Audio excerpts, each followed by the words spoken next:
앞으로 신용대출은 자기 연봉만큼만 받을 수 있을 것으로 보입니다. 빚내서 집 사고 주식 투자하는 이들이 늘자 금융당국이 대출을 조이기로 한 건데 자산을 늘리고 집 사는 데 필요한 사다리를 걷어차는 게 아니냐라는 불만이 나오고 있습니다. 서효정 기자입니다.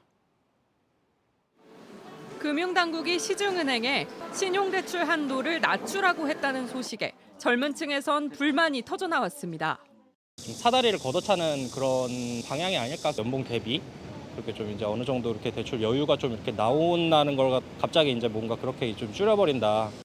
금융감독원은 지난 13일 시중은행 여신 담당 임원들을 불러 신용대출 한도를 연소득 수준으로 낮춰달라고 요청했습니다.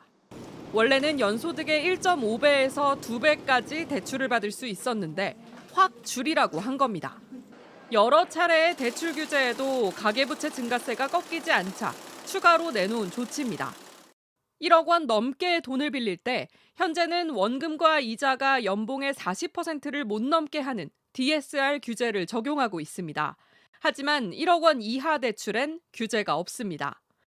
금감원은 최근 1억 원 이하 대출을 받는 젊은 층이 크게 늘어난 점에 주목하고 있습니다. 주식이나 가상화폐 구입, 주택 구입 등을 목적으로 대출을 받는 20, 30대가 많아진 겁니다. 시중은행들은 검토에 들어간 상태입니다. 만약 실제로 적용된다면 연봉 5천만 원인 사람은 이미 받아놓은 대출 등을 고려해 최대 5천만 원까지만 마이너스 통장을 만들 수 있습니다. 다만 이미 연소득 넘게 대출을 받은 사람에게 소급 적용을 할지에 대해선 논의 중입니다. 한꺼번에 한도를 낮추면 부담이 되는 만큼 단계적으로 낮춰나가는 방법도 거론되고 있습니다. 한도를 줄여나갈 수는 있어도 그거를 한 번에 탁 이렇게 할 수는 없어요. 이제 여러 가지 방안으로 검토가 될 것 같기는 해요. 금감원은 제2금융권으로 대출이 몰리는 풍선 효과를 막기 위해 이 같은 규제를 농협과 신협, 저축은행 등 제2금융권에도 요청했습니다.